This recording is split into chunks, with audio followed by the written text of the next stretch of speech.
Good morning, everyone. Thank you. Welcome to today's meeting of the Pension Committee. As usual, able to watch live. This will be recorded and made available to County Council meeting. And so before in, may please remind everyone to only microphone or invited to speak. Note that we've received apologies from Mr. James Henry, Mr. Gerard, Mr. Piper, Mr. Grimley, and Councillor Dave. Mr. MacDonald, stand you've stepped in to substitute Mr. Piper this morning. So we'll move on to the first item on the agenda, and that is being held on 3rd January 2026. And I'm proposing that the minutes of the meeting taken as read side. Is that say agreed? Great, thank you. We move on to item 2, which is question time. Receive no questions. Item 3, questions asked by members of the Standing Order 2, bracket 1. Receive no questions. 4, to advise of any other items which I've decided to take as urgent elsewhere on the agenda. I've not notified of any items. 5, declarations of interest in respect of items on the agenda. 2, do I need to declare any interests on? Assume that anyone who's district council.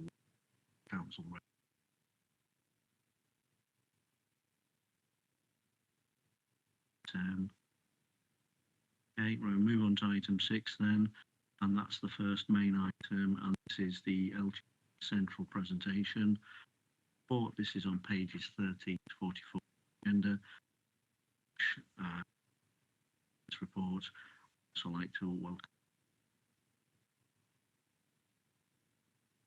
Central, who are also delivering a presentation as part of this item. So, Bulish, please go ahead. Thank you, Chair. So this is our standard quarterly update. We flip-flop between public markets, private markets. So this quarter we're focusing on private markets. As mentioned, Louis and Fuad are here to end after this short introduction. So I'll just quickly run through where we are as a fund with Central. So the fund has many managers. Central is its single largest manager. With respect to AUM invested, as at 31st of December 2025, the fund has about 4.6 billion of its invested in Central product, which is about 63%. In addition, we also have about 900 million in uncalled commitments, and also increase its overall exposure. We expect to be fully pooled in the coming months, with all oversight of investments managed by Central.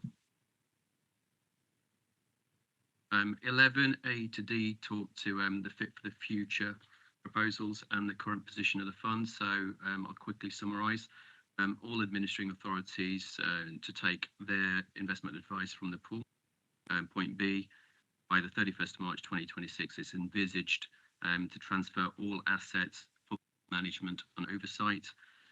Point C, local and regional investment. The fund set a target ranges for local investment within the ISS, which was approved at the January meeting of the Local Pension Committee. Point 12 talks to enacting these proposals. The government have introduced a pensions bill. It's currently at report stage. Lords at the third reading is pending before the final stages. And at present, Central, the pool, is working with 7 other LGPS funds wishing to join Central. So these are Norfolk, Oxfordshire, Wiltshire, Hampshire, Gloucestershire, and Isle of Wight. Legal agreements are still pending to be signed. So we've got Central here to provide the private markets presentation, but before I hand over, has anybody got any questions? Just one, Chair. Thank you, Bulish. The transfer over you talk about by the 31st of March 2026, we're 7 days away from that now, thereabouts. What's the difficulties in the final completion of that? What's the demographics around the difficulties in the final completion? There's a lot of legal agreements to be agreed between existing shareholders. So that's the existing 8 within Central, plus the new joiners. So we've got a whole host of legal agreements. I could read them all out, but they're with the lawyers, and they're about to come out ready for signing and sealing. Yes, please. Yeah. Is the 8 or 9 days that's left doable then, or is that going to run over? There's a possibility it could run over. We are up to the limit, if you like. We're in the final stages, so we're very close. Okay. Yeah. I mean, the report is just, yeah. Well, I mean, it's a noting report, so there is a lot of work going on. I know that. So, all right. Any more questions on this part at all? No. Okay. So we'll move on to the next part then, please. Yeah.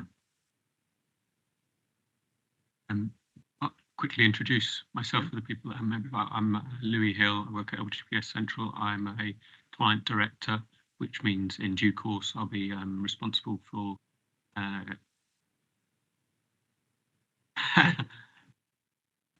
giving advice to partner funds as that principal advisor role, and also representing Central to you and you to internally to Central. Word. Yeah, Fuad Ahmed. So I'm Senior Portfolio Manager for Infrastructure. I'll be talking about the other private markets asset classes today.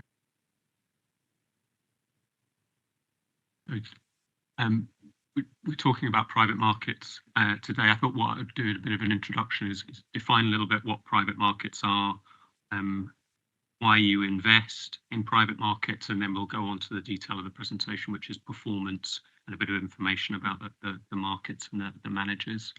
I think we've got half an hour in total. I'm very happy to take questions as we go, if that's helpful. So firstly, what are private markets? So we've got some sub-asset classes that we'll talk to. It's private equity, infrastructure, private credit, and property.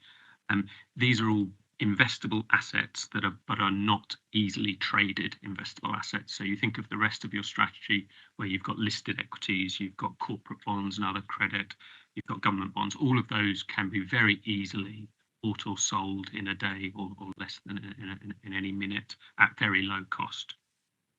Private markets are not easy to buy or sell, and that's a key risk, but it's also a key part of their appeal. So I'll start with the risks in terms of private markets. You've got all the normal investment financial risks. You're investing in companies, either the equity or the debt. So the value of those companies or the debt can change given changes in circumstances. So just the normal, if you like, financial risk is still there in private markets like it is in public markets. The second risk you've got on top of that, though, is the illiquidity. You cannot sell these assets quickly. And that's really important. So you do not want to be a forced seller of these assets. If you're a forced seller of these assets, people are going to ask for a major discount on the value of them. So for that reason, you don't want to over allocate to those assets. You wouldn't want to have an overly large allocation. However, you have a real good advantage here. You are as an investor, you are a long-term, you're open to accrual as a pension scheme. You have a very long-term time horizon. So you should not be a forced seller. So these are actually really good places to invest. So let's talk about some of the advantages of them. You can afford to lock up capital. And when we're talking about locking up capital in these kind of investments, we're talking 5, 10, 15-year or even potentially longer term time horizons. So they're properly long-term assets. What that means is that you get the illiquidity premium. So there is and this isn't a measurable thing, that there is thought to be a premium in terms of return that you get from these kind of assets versus equivalents in the public markets. Now, I would argue that premium a lot of the time is due to manager skill and the complexity of the asset. So there's a big dispersion of the returns that you would get from high quality managers in these areas versus low quality. Our job is to find the high quality managers. Those are the managers that can source these deals because they're not easy to find, price them correctly, and then manage them and hopefully add value, or if there's issues, deal with those issues. So you need high quality managers to do that. That's why these managers tend to be more expensive. You pay higher fees than you would in public markets. So they're expensive, but you need those high quality managers. Other benefit you get from them is some diversification. So you're investing in different areas of the market than you would be in the listed public markets. So infrastructure, Fuad will talk about. Private equity, you get access to companies that you wouldn't be able to otherwise. There is also, because they're not valued on a day-to-day basis, there's a bit of a, I would say, a bit of a false diversification comes through because of the way they're measured. You don't, in equity markets, you can measure it any minute of any day and you can tell what's happened. Infrastructure assets, private equity assets, they appear very smooth in the valuations you get. I think that's a little bit of a reporting anomaly, and is that these are real companies and real assets that will actually, their values will change, but you're holding them for the very long term, so you're less concerned about that. But there is still risk then. Each private market has slightly different qualities. The one that you have highest allocation to is infrastructure, and I think there's a good reason for that. That is because it's those core to economic kind of activity assets, airports, pipelines, wind farms, so on, that have contractual, often inflation-linked cash flows. And that is perfect for you as a long-term investor with inflation-linked liabilities. So that's why it's your highest allocation. Private equity, you're accessing all those companies that aren't listed. You would expect over the long term a premium above listed for that liquidity. Private credit is lending to often private equity owned companies, often at always at a rate greater than you could get in public markets. And then property, everybody's familiar with that. That's a real asset that offers now an attractive yield. That's why we invest. Shall I turn into performance of LGPS Central funds? So this is a list of all the LGPS Central managed private market funds. So you do have some private market investments outside of LGPS Central, but longer term they'll be transitioning to LGPS Central solutions. All of these, except the very first line, are effectively manager of manager solutions. So we pick the managers, which is a really important in private markets. What we're showing here, the next column on, is how much all of our 8 partner funds have committed to these funds. Going forward, this will be 15 partner funds, so these are going to grow quite rapidly. And then we've got your commitment. So that's how much you have, if you like, pledged to invest in that fund. The next column along is Leicestershire's value at end September. So you can see that's not the same as the commitment, which is why the next column is drawn, which shows how much of that commitment the managers have actually asked for because they're ready to invest. It's one of the elements about investing in private markets. You're effectively committing a certain amount, how much you want to commit, but you don't, it's a blind pool. You don't know what you're going to invest in. It is up to the manager to then go and source those assets. There's a risk there, but there's also an opportunity. So managers can see what the environment is at any given time and invest accordingly. The IRR is internal rate of return, so that's the return based on the cash flows received and paid out. So that's the assessment of how you're performing. And we've got different benchmarks and targets for each of them, and we'll just go through them quickly in terms of performance, if that's all right. So the direct property fund, actually pretty small at the moment, 181 million total commitments. You're the largest of that. That is going to grow rapidly in the next few years as all partner funds move gradually into that. Only half of your commitments have been drawn. It's only been investing since 2023, only has 4 holdings, but returns are looking good, but very, very early days. So let's not pay too much attention to that. The benchmark is kind of the UK property universe. Infrastructure, the first one is your largest holding and is core infrastructure. So is that kind of low risk, safe inflation linked returns, half drawn. delivering a return around the CPI. Again, pretty early days here, only half drawn, so not achieving the CPI target, but we're still in that early phase, which Fuad can talk about later. Value add, that's where it is the kind of infrastructure projects where there's value, trying to, the manager's got a bit of a change program to build out the infrastructure. Again, very early days, only less than a quarter of assets drawn there, so let's not pay too much attention to the returns. Private equity, particularly 2018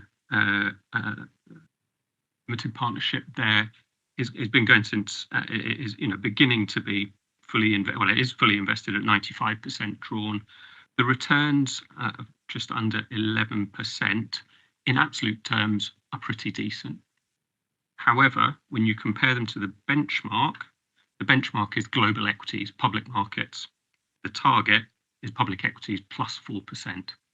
So the private equity has not kept pace with public markets, and there's a couple of reasons for that, which Fuad can expand on. One of them is public equities have performed extremely strongly, well above expectation. So we know that the reason for that, the AI stocks, and private equity has actually done pretty much what you might expect, but it's been difficult.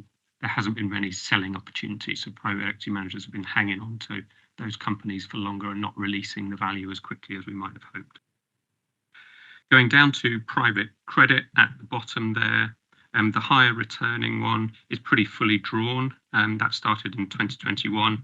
The returns have been a bit disappointing there, 7.2 versus the 12 to 14% objective. A big reason for that is that we are sterling investors. A lot of those opportunistic private credit opportunities have been in euros or sterling, and the currency has gone against us. If we were reporting those returns in local, which I appreciate is not what you need, returns would be 9 to 10%, so still a little bit behind. The lower return is aiming for that 6 to 8%, and that's on track. The real assets is aiming for a 4 to 6%. Again, is a little bit behind, and again, that is a currency, a euro and sterling movement against us. The other funds are a bit too new, got long enough track record. Any questions on performance? Shall we go into? So, Chloe, thanks for that. I just got a question about the exchange differential, and whether yourself or Billish can explain. Is this where we've got our kind of hedging bit of currency, or how do we kind of deal with that? How do you deal with that then? So you have, Billish can expand on, you have currency hedging in place, an overlay. I believe that is over, like the majority of that is over your equity assets. So it's over it all. It's over it all. So some of that loss may have been a gain in the currency hedging, which I can't see that. Yeah, no, I understand. So basically, it's. Oh, these are unhedged. That's the point. Okay, yes, these are unhedged returns. Absolutely, these are. Okay, so they're not hedged. So they're then. OGPS Central are not hedging on any of these. No. Okay, so how do we kind of? I can put it in simple terms. How do we protect ourselves against a huge currency swing? See, we're in very turbulent times at the moment. Or is it? We don't invest in markets that are too turbulent. I'm just trying to understand that particular aspect. Thank you. I'll have a go at that. So there's two things here. You can make a gain on foreign exchange, or you can make a loss. In some cases here, we've seen losses as the currency's moved against us. We are a long-term investor, and it could come back by the time that we realise all these cash flows. Conversely, we do hedge a proportion of our foreign exchange, and so we have a mandate with Aegon, and we generally hedge 30% of our foreign exchange. So where you lose it on a particular investment here, you could gain it on the foreign exchange mandate, hedging mandate. Okay, and is that going to, sorry, just to be clear, is that moving over to being managed by Central, or is that staying with us? Over time, Central will manage that relationship with Aegon. Okay, that's great. Thank you. Anyone else? Roy? Yes, thank you. There's obviously a limited number of opportunities out there, and we're not well drawn down in certain areas. With the impact of all these other funds joining us, is that going to become an increasing problem? So like having a lot of people with a lot of money in the pot, but if you've nowhere to invest them, it's not achieving a great deal. Okay. So starting point is all those funds that are joining us are already investing in infrastructure, property, private credit, and so on. So there's not more money chasing the same opportunities. It's the same amount. It's just that we are going to have be able to direct larger amounts, get bigger tickets to managers, which means we'll get lower fees for everybody. So I think that I don't see it as a problem at all. I think it's actually will give us the scale, which means we can really push managers on fees and get the best deals. Okay. Okay. Dr. Bloxham. Thank you, Chair. Yeah, thanks for that. It's a lot to digest.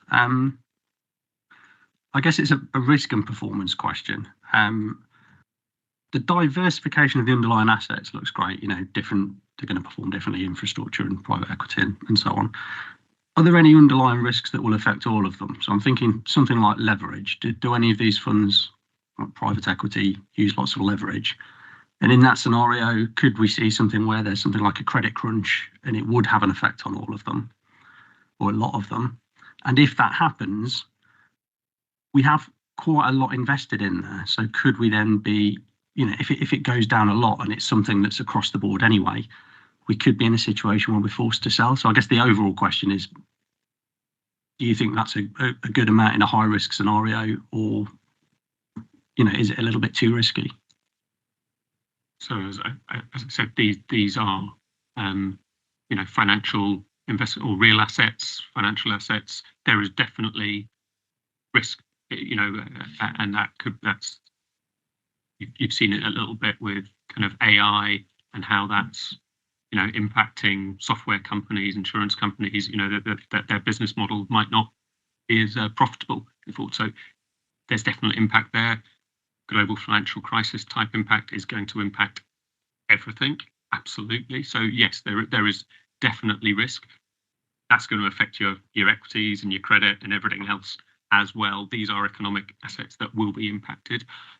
There are slightly different protections in place. So infrastructure, Fuad can talk about, you know, they will be impacted by that. You know, economic activity will impact infrastructure assets, but they tend to have pretty secure cash flows nonetheless. And so that's one of the areas we think you have a higher allocation to, which is probably one of the more secure ones. Okay, John. Yes, sorry, and there is leverage, absolutely. So it's more the leverage issue. Sorry, and leverage. I recognise that in a credit crunch, everything's going to be affected. But with leverage, you maximise returns, which is presumably why they're doing so well. So there's you also boost losses. No leverage in property. In private credit, we are lending, so it is leverage, and we assess how leveraged the companies are that we lend to, and that's a key kind of criteria in how much we lend and the rate or the managers do. In private equity and infrastructure, yes, they're equity. I suppose so. Thinking about infrastructure, you know, it's highly diversified as a portfolio. In fact, all of the portfolios are really well diversified. We focus on developed markets. We're not looking for additional risk beyond that particular asset class. Within infrastructure in particular, we don't want a correlation to macro. So we're looking for long-term sort of cash flows, stable cash flows, inflation-linked, investment-grade counterparties. A lot of the cash flow is actually government-linked, and so because it's from sort of regulated assets. And, you know, we're working with managers who are going to be sourcing those kinds of opportunities. Also in infrastructure, you know, you tend to have high barriers to entry, so there's limited competition. So the kinds of assets we're talking about here are, you know, sort of long-term energy contracts, for example, to supply energy to government-related entities. It'll be airports where there's limited competition. You know, toll roads, other sort of digital assets increasingly as well, where we have to be careful because that's turned into a bit of a hot spot. You know, AI has become potentially a bit of a bubble, but the way we're accessing those kinds of opportunities to make sure there's a lot of downside protection. So that we're not, our managers are not taking on, for example, a lot of construction risk, and the assets are operational, again, with really creditworthy counterparties like some of the hyperscalers like Microsoft and others, and not smaller players in that market. And it's a similar sort of picture. Obviously, private equity is not kind of working in exactly the same way, but it's very diversified. I think we're not, for example, focused on consumer-facing businesses in private equity. It's more about sort of B2B side of that. So Okay. yeah. Just to get, it's more about the leverage rather than the underlying assets. I'm happy with the diversification of everything and the long-term aspect. It's more, have you modelled what a new credit crunch would do to this particular aspect of the portfolio?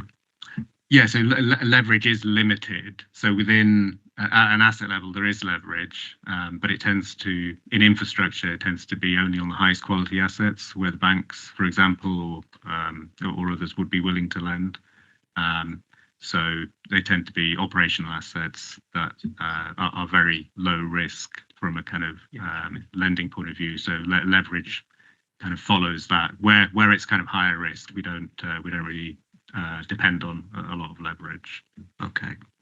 Just to add onto that, just for clarity, when we're talking about leverage, it's companies that our managers invest in that are using borrowing, which is just a normal thing for companies to do, whether private equity or infrastructure. The managers, the funds that we're in, are not geared funds; they're unleveraged. Okay, does that help? Okay, Vijay, did you have a point? Sorry. Yeah. Okay, please. Thank you, Vipul. Vipul, sorry. It's okay. I can't see that far to see your name. That's And all I right. just had carry on. It's a bit of a follow-up to the earlier question, but so what sort of timeline can we expect our commitments to be called? Knowing that, there's quite a lot waiting to be called. Yeah, look, it sort of varies by asset class, but for something like core infra, that's relatively quick. So we'd expect, so within that, you have a number of open-ended funds and closed-ended. For the open-ended, it can be called within 12 to kind of 18 months. For some of the closed-ended strategies, and then this also applies to value add and also to private equity, it's a little bit longer because the managers want to make sure they're not, there's no pin risk, that they're kind of spreading the investment period a little bit to get access to a number of different parts of the economic cycle, I suppose. So typically for those funds, it can take 4 to 5 years. On the infra side, probably a little bit less, so 3 to 4 years. But I think in terms of the existing commitments there on the infra side, we're kind of, we should within like the next couple of quarters have a lot of that drawn down. I think, given where we are in terms of the commitment side of that. And I think it's a similar picture on some of the other asset classes as well. Okay. So are you happy with that? Yep. Okay. Martin? Thank you. You give a really good explanation of what it's all about and thorough in a very short period of time. One thing you mentioned though that did cause me concern, which I need to explain before I pose a question, just so you understand the rationale from where it comes from. You said don't worry about the smaller returns. Well, obviously we do have to, unfortunately, worry about the smaller returns in the general overview of things, because obviously it's our fiduciary duty to provide the best possible outcome for the holders. I'm not having a go at you with that. I'm just saying when you said that, it did cause me a bit of concern. It's only one element of the whole strategy, which is where my question's going. Given that some of them have quite low returns, they've got low investments in them, but low returns. You then went on to mention that currently private is less performing, probably because of all the explanations of higher fund manager costs and longer term investments, because you can't get out of them, are worse than public. So we're looking into the future as well. Obviously, it's a pension committee. So whilst we can't get out of those alternatives at this moment in time, and it's not a concern to me that we do, and I wouldn't ever be suggesting that we did, looking forward, are we going to be in a position where we would certainly be looking to really look at the investment strategy overhaul to move more out of private into public, unless that demographic changes? We're going to ask Fuad to talk a little about what's going on in infrastructure and the value add, maybe the J-curve effect, but just to touch on some of the other areas. So in private credit, it was an FX is the main reason for the underperformance, which we've touched on. With private equity, the actual performance has been broadly in line with what we expect. It's not a million miles away of what we might have expected when we first invested.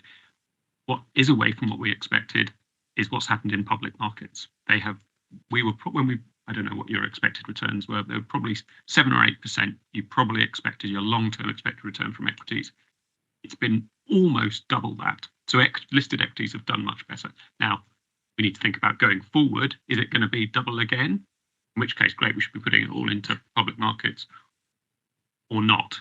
And this goes to the diversification point, which is why we want to look at other areas. Longer term, we still expect private equity to deliver returns above public markets. Okay, I'm keen that we move on. So unless is it a new point, Roy? Yeah, please. Very briefly, if these are funds of funds, and obviously there's a fee paid to you, and because of the leverage you've got, do you manage to reduce the fees the managers of the funds are charging initially to marry with your own fees, or what is the net fee structure? Yeah, absolutely. So because of our size, we're able to negotiate the best terms with managers. Also in addition, often managers will offer aggregation from a wider LGPS perspective as well. So we get the benefit of scale across the LGPS landscape. Increasingly, though, we are also looking at opportunities where we can reduce the fee entirely to zero. So this is in infrastructure. We've recently started some co-investments. So this is where we're working with those managers with whom we've got relationships, looking at specific deals. So recently we invested in a UK airport portfolio with Macquarie, with no fees attached to that at all. Also, we've done a renewables platform and Yorkshire Water recently as well. So we're getting these opportunities. The managers increasingly are sort of noticing who we are, that we've got scale, we've got capital, and would like to work with us. But in terms of the fund to fund part of that, yes, because of our size, we get a discount. Okay. Just to add, we don't charge a fee. We sort of have expenses in terms of management of our fund, but we don't charge you a fee. Okay, just to be very clear, LGPS Central is owned by the members of the fund. So we actually all have an equal share, and there's a board of directors, and we have shareholder representatives who discuss the running of the company, etc., etc. So the company is completely focused on delivering value for us as shareholder members of the fund, and their principal aim is to reduce the cost of actually running these investments, which is basically what they're charged with doing. We could spend a lot of time going into this, but we aren't going to do that now. I'm just reiterating that point, just to reassure you, Roy, that is exactly what they are focused on, is reducing the cost of investment and managing that process, compared to if we were in a traditional commercial setup, having to employ lots of commercial managers and do that ourselves. So it is a substantial saving over time, and much debate at the shareholder meeting, I can assure you. Is there any more of this presentation? Because I'm just conscious we were at 10:30 and we want to move forward a bit. So I'll leave to you. You've had some really good questions which have covered a lot of it anyway. We're not going to go through. We've got a set of slides for each asset class. We won't go through them. If there's any particular areas you'd like us to cover, I think there were some questions in advance about private credit, which we can cover, or happy to go anywhere you want. Right, just because we've got quite a few items on the agenda, Ollie. So, is there any particular asset class we want to look at? Basically, the report is to note and is for noting. So we've got some private markets, infrastructure, property, private credit, private equity. Any one of those that anyone wants to look at? Are we comfortable to take? Simone? It may, subject to the committee, it may be worth touching on the private credit slide, just because there is some interest Okay, so can we just can we Quickly, if we go turn to the private page, credit, that'd be great. Thank you. exactly happened at Blue Owl, I think is the one that I was going to talk about. So I think there's been some concern in the press in private credit. Part of that is Hang on, can you just tell me what Blue Owl yes, is? it's a private credit fund. Yeah. But the big difference is it is effectively targeting retail or particularly wealthy individual investors. We do not invest in it, and there are some other retail private credit funds like BlackRock Run and Blackstone Run. And effectively, what has happened, there has been a run on the funds. So these retail private individual investors have been trying to withdraw their capital very, very quickly. Yeah. And there is a fundamental disconnect to how these funds have been set up and allowing that liquidity when the underlying assets are not liquid, and that has caused some major issues. And at these Basically, they've been trying to get the money out, but and it's they can't. invested in things that can't be got rid of. Exactly. Quickly. Yeah. So it's bad structuring. It's a misalignment between the expectations of the investors and the reality of the underlying investments. Sure. We do not invest in those funds, in Blue Owl or any of those funds. We invest in close-ended vehicles where everybody investing has the expectation that their assets are going to be locked up, and the other investors are nearly all institutional like us. So that run on the assets is not a risk that we face. However, I think we need to think about why has there been a run on these funds. So one of the reasons there's been a run on these funds is there's been concerns that the loans have been made to companies that are going to be badly affected by AI. And so that's a real risk that we need to look at. We think that we are very well diversified, and we think that risk is actually quite minimal. Certainly the managers we've been speaking to, we're not seeing any big increase in defaults, any major, the managers reporting any major concerns. Even Blue Owl, which has this kind of been in the press a lot, they were a forced seller. They had to sell 1.4 billion of loans very, very quickly. That's the nightmare scenario.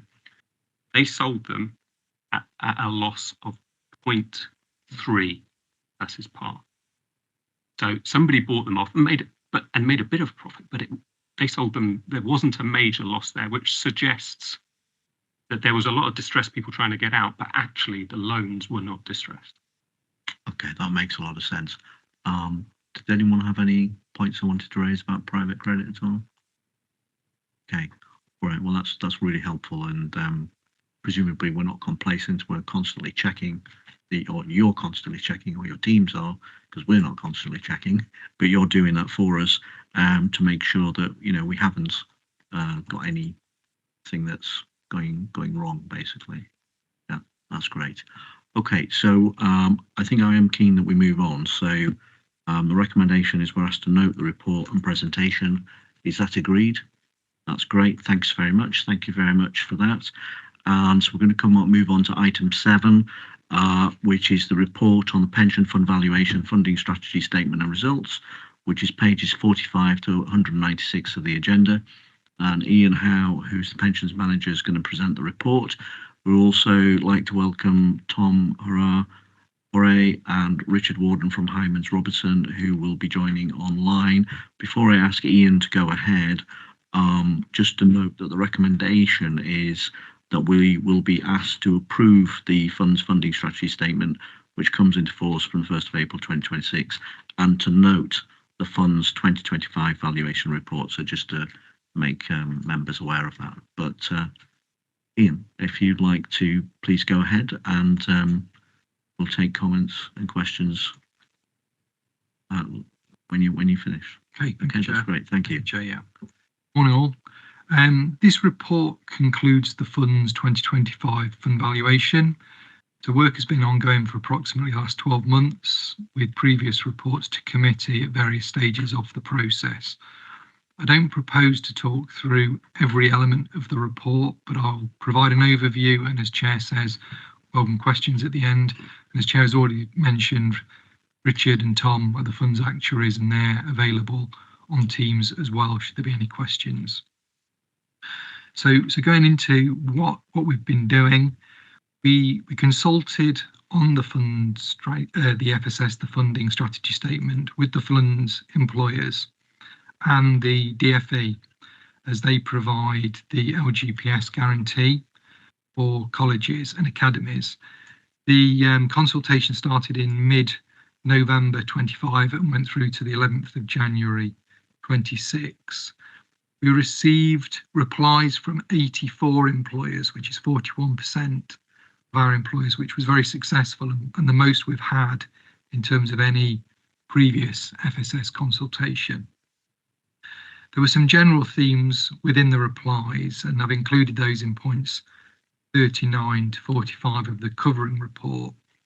The fund has prepared a full fund response, which will go to all the employers next week, and that's attached as Appendix B.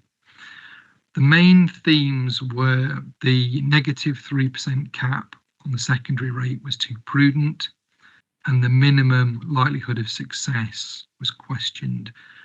Taking these in turn, the negative 3% cap on the secondary, we reviewed that again with the fund actuaries and decided that that rate would remain as was. We thought that still retained the design that it was there for, to support the aims of stability and intergenerational fairness.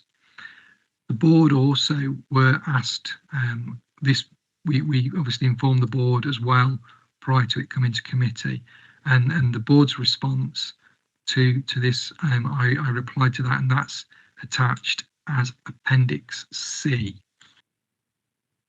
The minimum likelihood of success, we increased that from 75% at the 2022 valuation to 80% at the 25 valuation, due to the increased uncertainty around inflation, future investment return, and indeed the wider the risks that we're starting to see.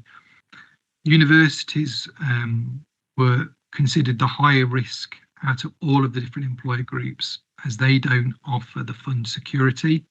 So they were graded actually higher than the 80%. They were graded between 80 and 85%. Both the universities replied to the consultation, and we've been liaising constructively with both universities on this particular point. And we did some external work on these, and we have reviewed their likelihood of success, and they have actually been downgraded. So the two universities did receive slightly lower rates off the back of the consultation replies. For good governance purposes, the fund and the actuary have maintained an audit log of all the decisions throughout the valuation, and that's attached as Appendix D.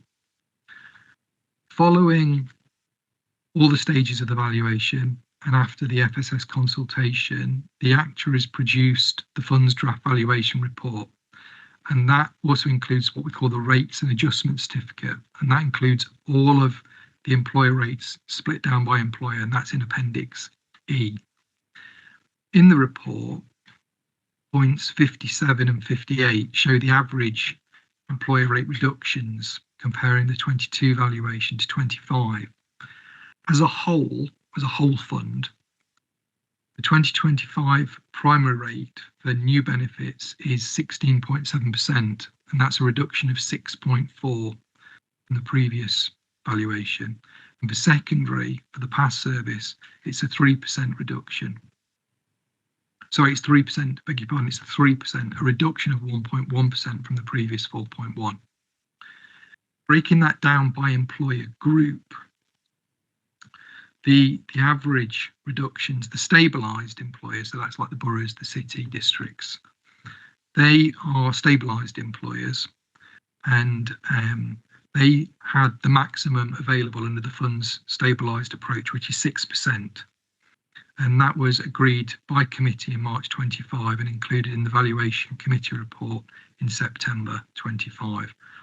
Colleges on average was 10.6% reduction, and the universities on an average of 11.4. Academies were 9.4, and resolution bodies, which are the towns and parish councils, were 7.1.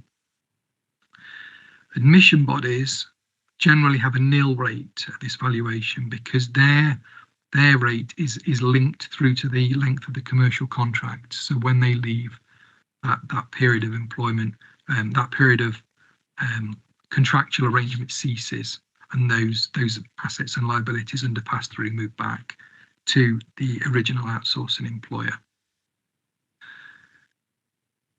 Officers and the fund actuaries feel the strong improvement in the funding position is very welcome, driven in part by the higher expected rate of return at 6.1%. The prudence used is fair and reasonable to protect the fund and the employers from future market changes, whilst enabling considerable rate reductions at the 2025 valuation. Feedback from employers has been very positive and have welcomed the rate reductions. However, we do appreciate some employers may have wished to see a greater reduction, and the funding strategy statement, particularly Appendix H.3.1, lays out when an employer can ask for a rate review to be considered.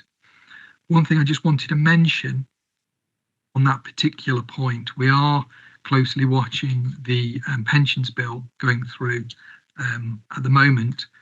The third reading takes place next week, and that's going through the House of Lords.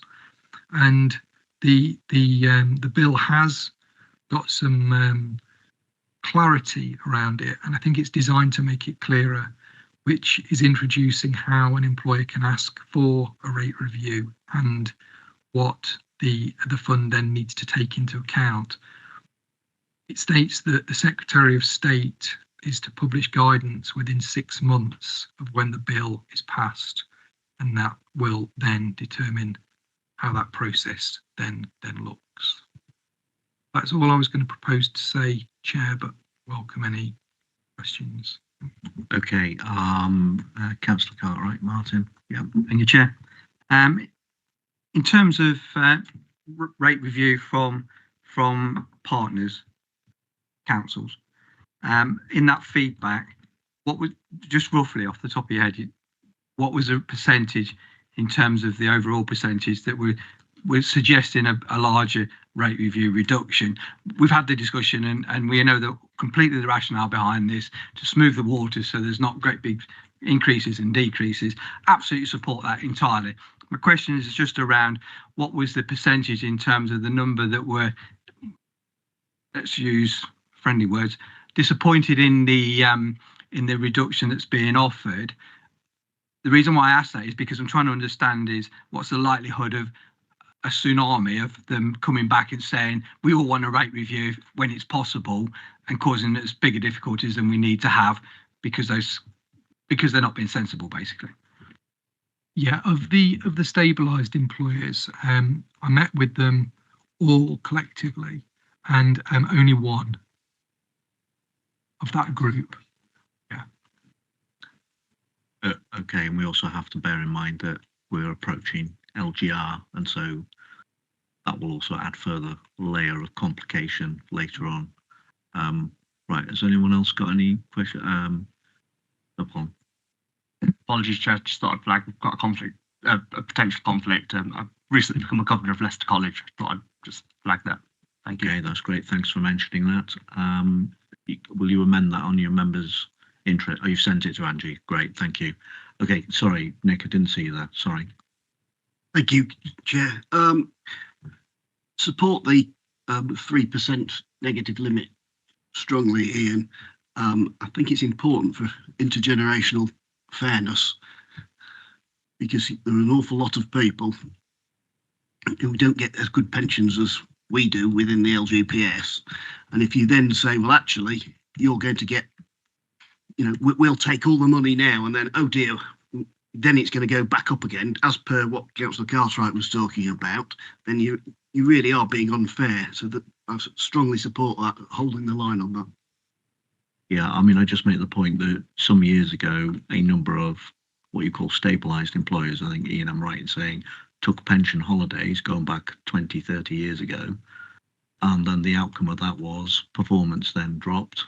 And then we've all had to, certainly stabilised employers have then had to make extra contributions depending on how the actuary has valued their particular portion, and that's been eye-watering for a long period of time. So the reduction that has come forward has certainly been welcomed by those those group of authorities, stabilised employers, because it has given them some relief now because the fund has performed better.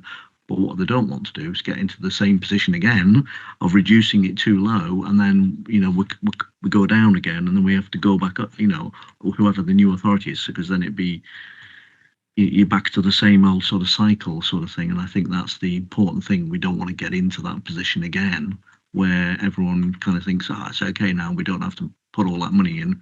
We can, and ideally we don't want to, but that's the reality of the situation. We have to, because otherwise the employees and beneficiaries won't get the money that they're entitled to. So this is the thing, isn't it? Sorry, did you want to come back? Yeah, I just come back to you. Totally agree. You hit the nail on the head there. Even when authorities didn't take a pension holiday, right? I'll go back long enough. Remember when the City Council was paying 6% employers' contribution, and then of course being stabilised employers, the rates went up to 28% or whatever within that, and that caused real problems within that. Yeah. And it took 25 years or so and it's only now getting stabilised and sorted. It's taken a very, very long time. Yeah. If you go down that route. Yeah, that's very risky. Yeah, no. Okay, has anyone else got any questions to Ian, points they want to make at all? Okay, can we move on then to the, have you finished, or sorry, is there more? Okay. I was going to say, Chair. Okay, so I was going to say, Tom, Richard, you're online. Did you have any, or Ian, did you have any, sorry, Tom and Richard, sorry it is, did you have anything you wanted to add at all? No, thanks, Chair. So we're just here in case there was any other questions, but like I said, that's all been covered well, so happy enough with that. Okay, that's great. All right, so I've got a recommendation, A, which is to approve the fund's funding strategy statement coming into force from the 1st of April 2026, and B, note the fund's 2025 valuation report. I'm happy to move the recommendation. Can I have a seconder? Councillor Denny, is that agreed?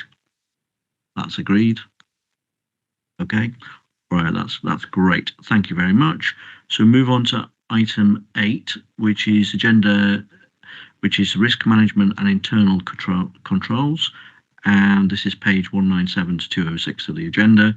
Kat Toohey is the responsible investment analysis who's going to introduce this report. Over to you, Kat. Thanks very much. Thanks, Chair.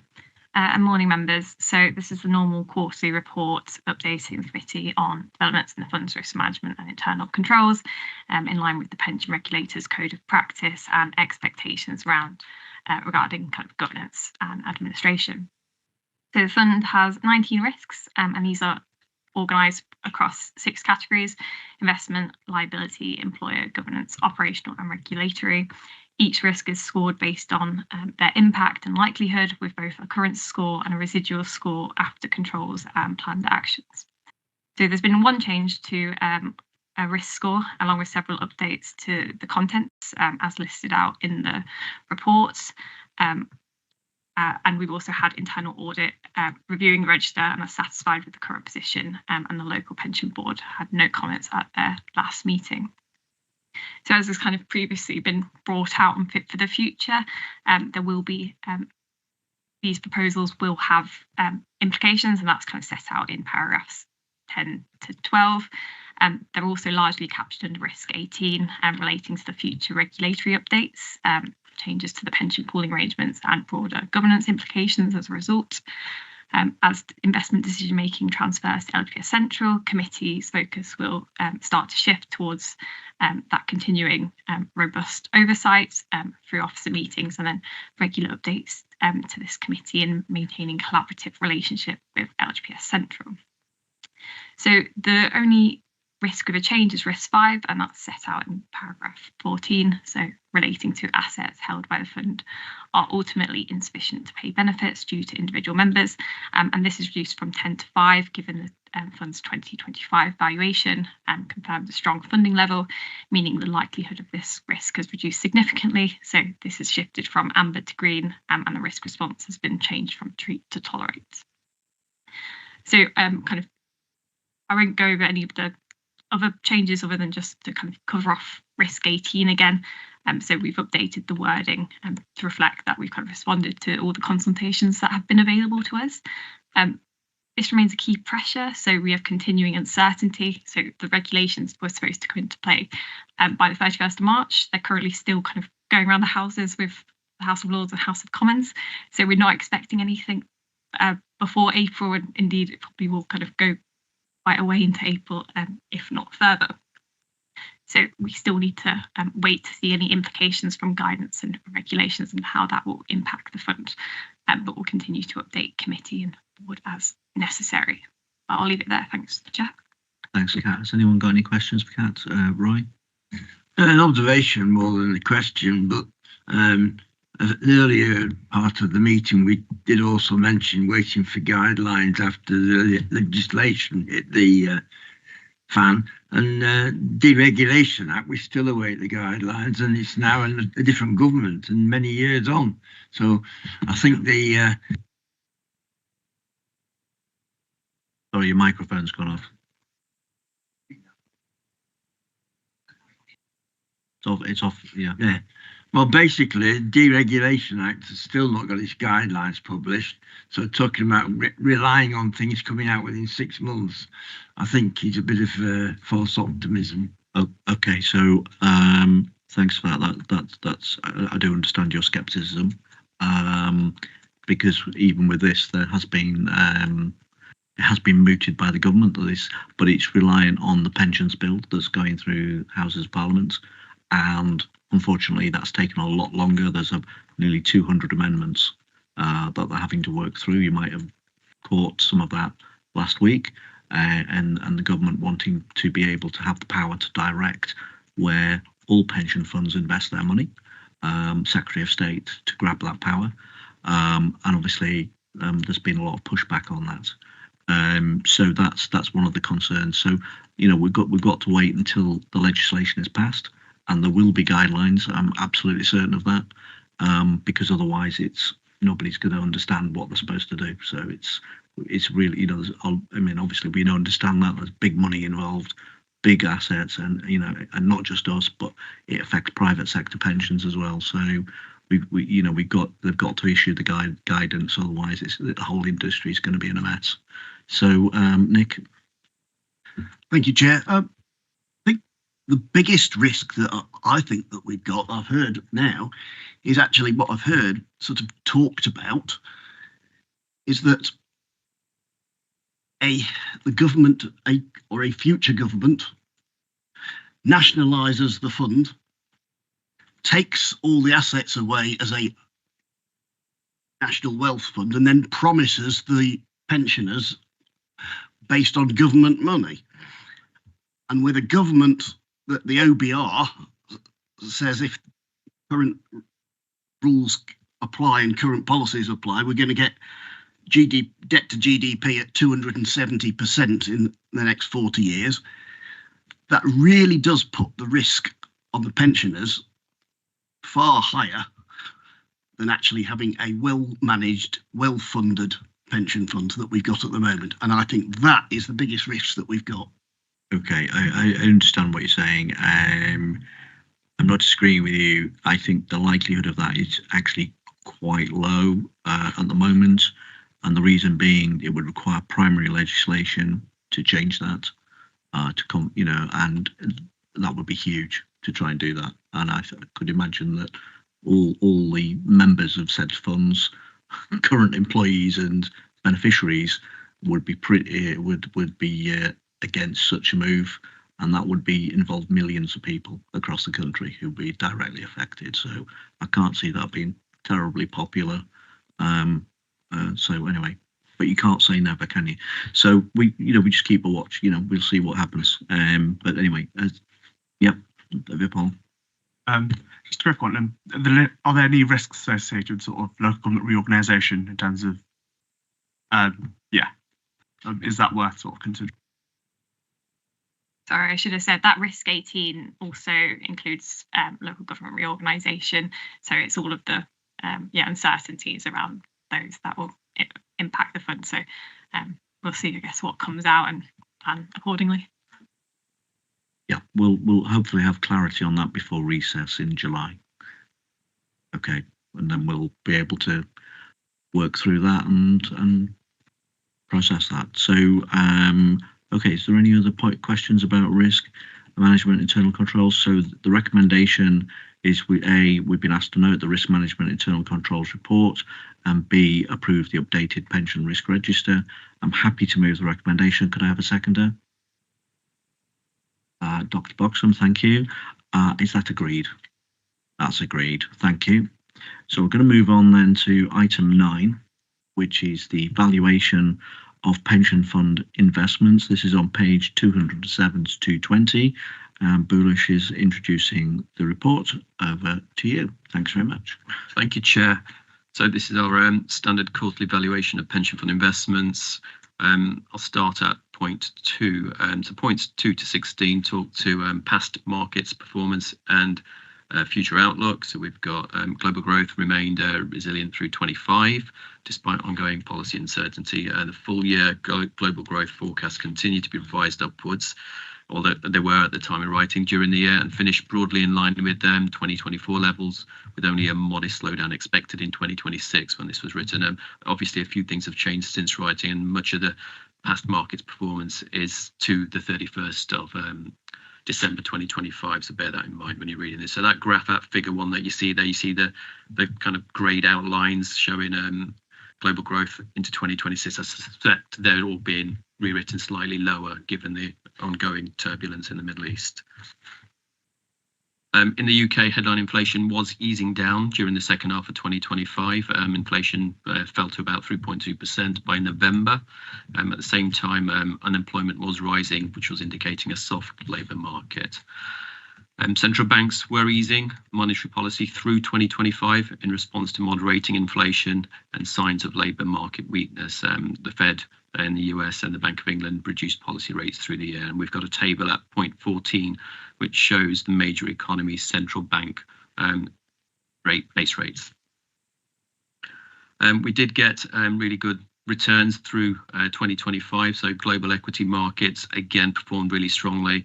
They recovered from earlier volatility, which was linked to the tariff announcements, which were all the way back in April last year, and finished the year really strongly. So we've got a table at point 8, which shows the index performance of the MSCI World Index. So this is a really broad index, covers a few thousand individual companies, I believe. And as at the 31st of December 2025, it finished up 13%. And it's not just the 13%. I think we've talked about this previously. We've had some really good, strong years. So you can also see in that table, figure 2 at point 8, a 3-year annualized, a 5-year annualized, and a 10-year annualized. So, you know, the past 3 years to December 31st, 2025 is 17.2%. So that index, anything invested in that index has done really, really well. We've got a few more points for market context as well. So Hyman's also note that equity and credit valuations appear stretched relative to their long-term assumptions, and you can imagine that given the kind of returns we've seen today. As a result, expected medium-term returns are likely to be more modest than experienced over the recent years, and that reinforces the importance of maintaining diversification and a focus on long-term strategic objectives. At point 10 now, the fund is well diversified. The listed equity component, which is arguably one of the most volatile asset types, has been reduced over time as the fund's funding levels have improved. The actual allocation as at the 31st of December to listed equity is around 44%. There is additional equity allocation within other mandates, notably within the 5% targeted return allocation that the fund has, but those two managers which manage our targeted return allocation have a variable view on how much they can invest in listed equity. So if they're feeling really confident, they can go all the way to 100. If they're not, they can go all the way down to 0. The fund's strategic asset allocation review considers the weightings to these asset classes. The most recent review took place at the last local pension committee meeting in January 2026. Won't read 15. 15 A to D gives a summary of the main market views from Hymans. It covers equities, UK government bonds, corporate bonds, and UK property. At 16, we've got our usual summary of global asset class performance over various timeframes. And as at quarter end, December the 31st, we've got a table at figure 4 at point 16. We've also added for the first time a correlation table which shows how those asset classes are correlated to one another, and that's at figure 5. Those correlations are over a 10-year period, so 2016 to 2025, and the range between -1 showing a perfect negative correlation and +1 showing perfect positive correlation. 17 to 19 talks about what we've done within the fund over the last quarter, so that's November to December end 2025. We deployed cash into the Aegon short-dated bond fund during October and November. A total of 90 million was invested in 3 30 million tranches. It's hoping to capture a little bit of additional return whilst having relatively low risk. The fund has high cash balances and awaits calls from commitments made to private market managers. Capital calls for Central's direct lending 2024 vintage were also received for the first time this quarter. The fund has committed 270 million to that product. The net effect on cash quarter on quarter has seen a decrease from 561, which was at the previous quarter end, so 30th of September, to 453 as at the 31st of December. No other rebalancing activity took place during the quarter.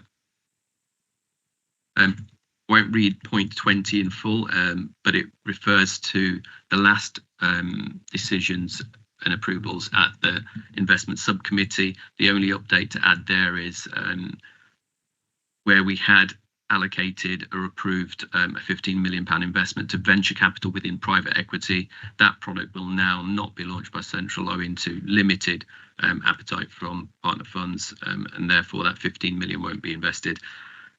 There is a minor shortfall, of course, but we will pick that up, and it's relatively minor for the next strategic asset allocation review. 21 to 23 summarises the 2026 strategic asset allocation outcomes from the January meeting. Very quickly, 1% was the target approved for local investments split across the 4 asset classes: private equity, property, infra, and private credit. A new 2% allocation to UK government bonds taken from liquid multi-asset credit, which moved from 9% to 7%. At 23, you've got the table in its new format. So you'll see it's been rearranged into the 9 buckets, which the government have guided to that all funds should report in. It starts at listed equity at 41%, all the way down to 0 for investment cash. And we've got the tolerance ranges shown on that table as well, and where that 1% for local investments lies. We've got 24 to 31 covering our cash holdings and outstanding commitments, but we've talked a bit about that already, and the huge amount that we have in outstanding commitments, about £1 billion, and 0.9 billion of that to LGPS Central products across private equity, property, infra, and private credit.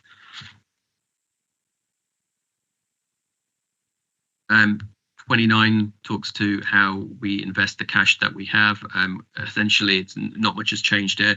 We spread it across a number of money market funds, which gives us a next day liquidity, and then also across some fixed deposits, which hopes to give us a little bit extra in terms of investment return.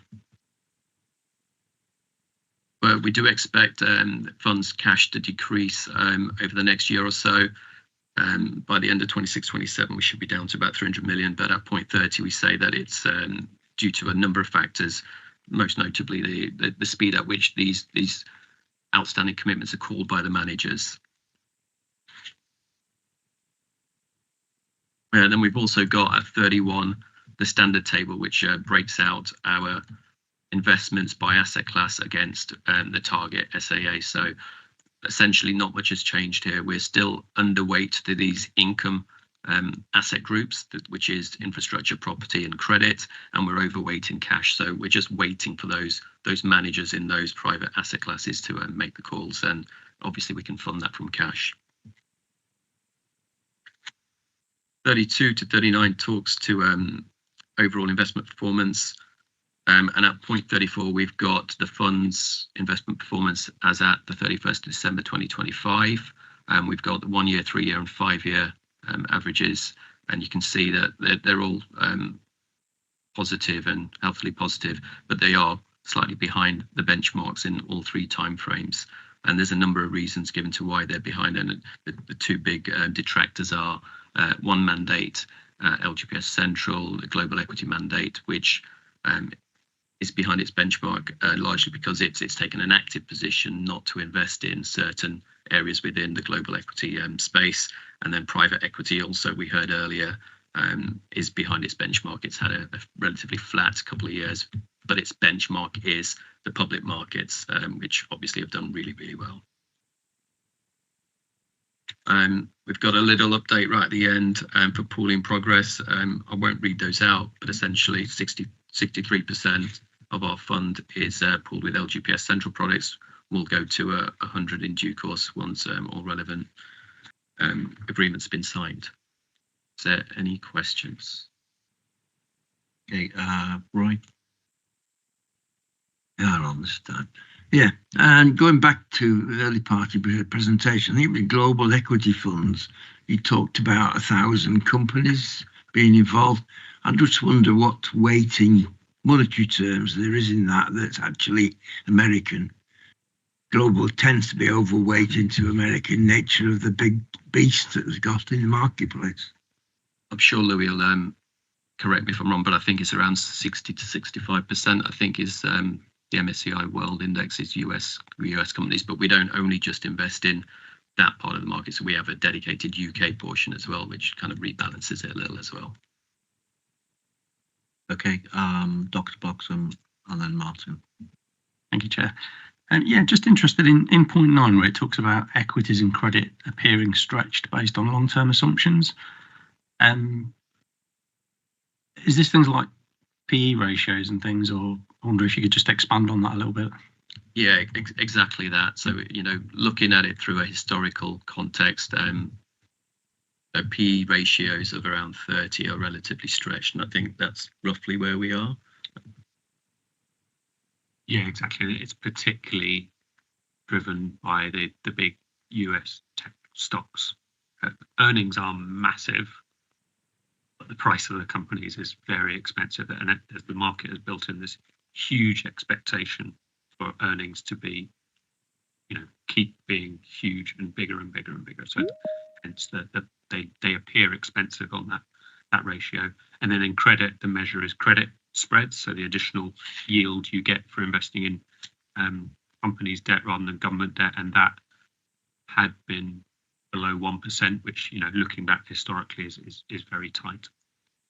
There's been a reasonable amount of movement since a lot of that report, given that what's going on in the East. Yeah. Is that okay? Yeah. Do you want to come with? So when you say movement, the credit spreads have got wider and the PE's got worse. Is that yeah, credit spreads have got wider, so corporate bonds have fallen in value, and I guess the PE has got better, but equity market valuations have come down. Actually, the US market has been least affected. I was looking at it the other day. Global equity markets were down about 5% since the start of war. Thanks. Martin. Thank you. So when fund managers are effectively calling upon cash, we've had a structure for a long time to keep the cash to a minimum, accepting the fact there's always going to be cash. So when fund managers are waiting to draw down cash for funds, what is the disparity in the likely return between what those funds would achieve in relation to what I mean, cash delivers a return, but not the same return as being invested more prudently. That's a bad choice of words. But if you move it from cash to an investment, you always have the philosophy you're going to be better off. So what is the disparity between the interest that you're likely to get on a cash investment waiting to be drawn down? The reason why I ask that is because in the future, do we want to look at the time scale between a cash holding and it being drawn down by a manager, accepting the fact that you don't want a knee-jerk reaction to this, because then you make the wrong decision. So it is a holistic picture. I accept that, but I'm just trying to understand the disparity between cash sitting waiting to be drawn and then what's likely to be achieved thereafter. Yeah. So yes, there is a difference. So there's some numbers within the current report shows the kind of rate that we're getting on cash at the minute. So if you take, say, private credit, for example, you might target base rate plus 4%. So you can do the maths on that. So 4 plus 4, we'd expect circa 8% over the lifetime of a private credit investment. We're getting circa 4% on cash. So that's the differential. Okay. So I've got a question. So just talking about the cash holdings and outstanding commitments.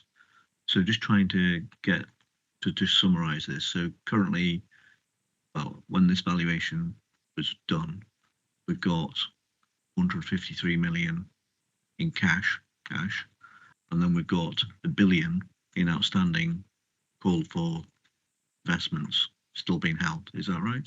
Have I got that right? So effectively, we've got 1.4 billion out of our approximate 7 billion. So we've got 450 in cash. Yeah. We've got about $1 billion in commitments. Yes. Yeah, but that's not actually invested. No, So- no, we're waiting on that. So that's still in cash. Yeah. Well, Technically. we've got 400 in. Let's work it backwards. So we've got 400 or so in cash. We've got $1 billion in commitments, but we've also got money coming back pretty much every week I from understand that. existing, which will help service the $1 billion.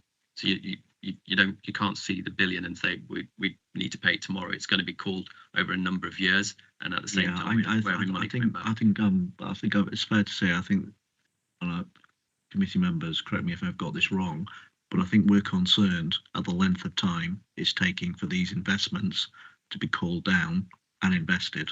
Because if they're not invested, they're not earning very much.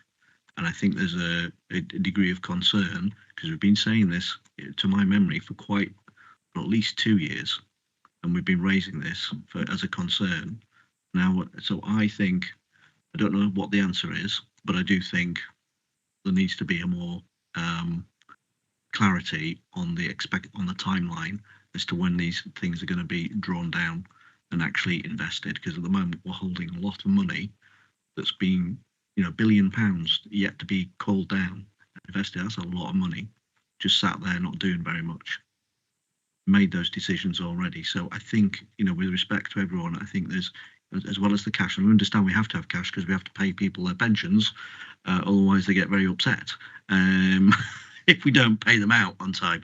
So we all understand that there's going to be in and out in the fund and all that, but to have such a large amount that's still waiting to be called out, I think that is I think we're giving a committee, correct me if I'm wrong, but I think that's a kind of, we're concerned about that. And I think that we need a bit more kind of meat on the bones at a future meeting of where have we got to, what's the trajectory going to look like? Because at the minute we've been saying this for a while, the managers will call it down. The managers will call it down. Well, okay, but when are they going to do that? You understand market conditions have to be right, but does that mean we've actually got our money set aside in the wrong investment categories? And we should actually, that's something that I'm sure LGPS Central in their new role to advise us can advise us about, but I think that's something that needs to be picked up, because I just think this is a lot of money sitting there and it's been sat there a while waiting for some of it. So I don't want to dwell on this too long, but Martin? I really do want to come back on that, because that's a different way of putting the question that I put, and but I did put the second overrider to that, and this is really important because I get the chair's concerns, and I shared that, and that was really part of my question. But the second part of the question is it worth looking at the time discrepancy? But I have to put in a caveat to that, because overall it's performing so well and delivering so well for members, it cannot be that bad. but it could be slightly better as a result. So that's my caveat, because I said about not a knee-jerk reaction, and it's definitely not knee-jerk. We've been talking about this for a long time, but I did want to sort of caveat that, because I was just looking at, ultimately the results are so good that we can't be doing anything really badly wrong here. But minor tweaks could give better results. I think that's where we're all going. Our role is to ask questions and scrutinise what's going on, and I think what we're saying is we need more clarity on the timeline.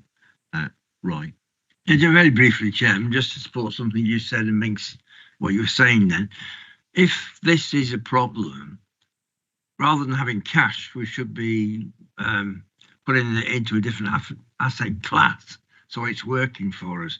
And that's the balance that we might have to look at if this is going to be a long-term problem. That's right, and we will need our investment advisors to come and tell us whether what we've got is the right investment strategy or whether we need to change that strategy.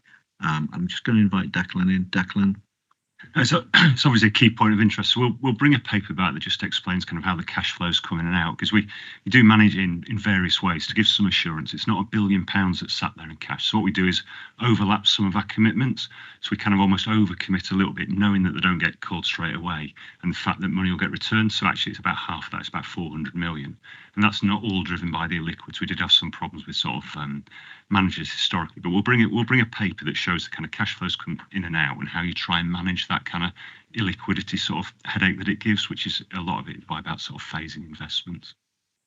Yeah, no, thanks for that, Declan, but I'm just refer you to paragraph 25 of the report.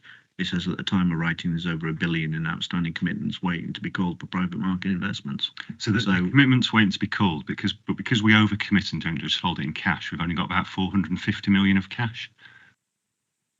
That's why it's probably easier if we sort of set it out in a I think you need to bring a paper to explain this. Yeah, so we'll do that. Just it's like it's an area of interest, so we just set it out a bit. We need clarity on it, because at the moment, you read that, you think, well, it's not been invested. So we need to clarity of, is it invested or not? Yeah. So like I say, it's 450 million of cash. So it's not that sort of significant in terms of how it's been written there. So yeah, but we'll bring something to clarify. Okay, I think that needs clarifying. Okay, all right, Simone. It was just to add to Declan's point, there is a paragraph 30 of the report does then show the actual amount held in cash, which is just over that 450. So yeah, it was just a point to that part of the report that does kind of clarify what we're actually holding in cash compared to the amount that's committed. Okay, I think we'll wait for the report to go through that. Okay, so so we're on the recommendation is that we're being asked to note the valuation of pension fund investments report. Everyone agreed on that? Yeah, that's great, thank you. So we're going to move on to item 10, which is the outcome of the Responsible Investment Survey and Responsible Investment Update Report. This is pages 221 to 252. And Kat is presenting this report. So over to you, Kat. Thanks very much. Thanks, Chair. So yes, this is a normal quarterly report, except we've got the outcome of the Responsible Investment Survey, which I guess is the kind of real meat of this report. So as we always set out, the fund's approach to responsible investment is grounded in fiduciary duty, whereby it must consider all financially material, environmental, social and governance factors in decision making. This is embedded in the fund's investment strategy statement and also aligns with the fund's net zero climate strategy that was agreed in 2023. So on the survey, we ran this from October 2025 to early January this year. So we received over 2,400 responses, and this is our highest level of engagement to date, significantly above previous consultations, which is really positive to see. Clearly, there's an interest in the fund's approach to responsible investment. So the response helps give us an indication of what matters to scheme members. While we do recognise that those that respond to these types of surveys might be those with stronger views on kind of either end of the is responsible investment important spectrum. So I'll kind of go some high-level areas from the survey, but of course there's more detail in Appendix C. So if I focus on paragraphs 24 and to 26 in the first instance, so these are essentially the questions on the importance of environmental, social and governance factors. So with question 8, we asked respondents to rank the importance of 8 different kind of topics. We found that 95% of respondents supported economic factors, so that comes out top. Other highly rated factors included investment protections, kind of company management, human rights, labour standards and natural capital, and climate risks and opportunities. These are all above 79% support, so kind of pretty strong support for these factors. Despite this, I think when we look at the next question, question 5, there's a lot less certainty on whether companies that focus on ESG issues are more likely to be well run and deliver stronger financial returns. So the kind of differences show that while respondents feel like these factors are important, valuing the issue does not necessarily mean that they are sure it will impact returns. So I think this is kind of recognisable given the complexity of environmental, social and governance reporting and how that links in with financial impact. So that's definitely something we can take away.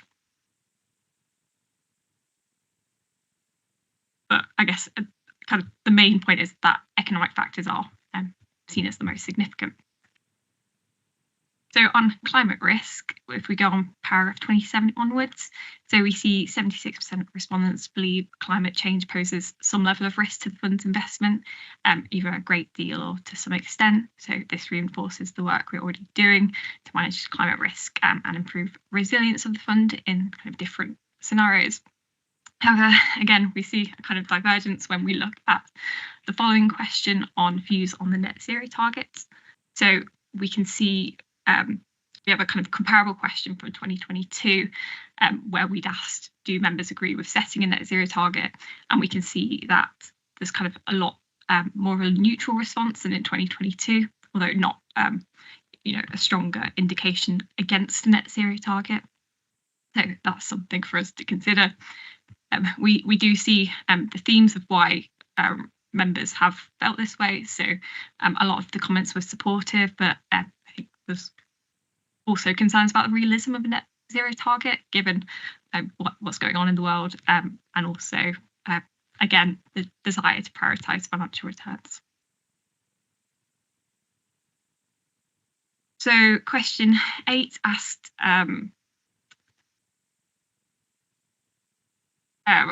what approaches do you think are most important to be considered when forming policy and to focus on when engaging with investment managers? So we asked members to pick the top 3 areas, and these are essentially monitoring and report on climate-related risks, shifting investment towards climate resilient and low carbon solutions, and also ensuring managers have strong climate risk processes and targets. So these help us kind of give an indication of where we need to go with our net zero climate strategy as we review that. And I think pause there on the outcome before I go on to the next steps and what we're proposing to take away from that, if there's any questions on the survey, I think. Yeah, okay, Roy. Briefly, 2,400 responses. How many members have we got overall? So 110,000. Yeah, no, I will say approximately.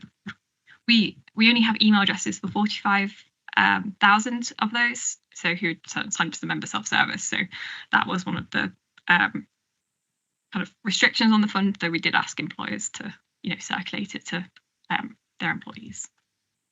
Yeah, so it's not just reliant on direct email. There's also employer engagement, and they're requested to engage with their employees about that. I was just trying to find out what percentage of those who could have responded did respond. It worked out about 5% of the 45,000. So I guess around half that members. So I think members will probably know better than I do, but I think when we've looked at comparable surveys, it's quite a good response rate for, I guess, what you'd normally expect. Yeah. Is it VJ? Vibble. It's okay. I'll get it right.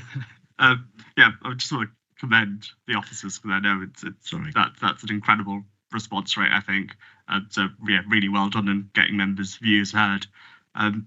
Just a quick question, just spotting this now, but that sort of point 21 around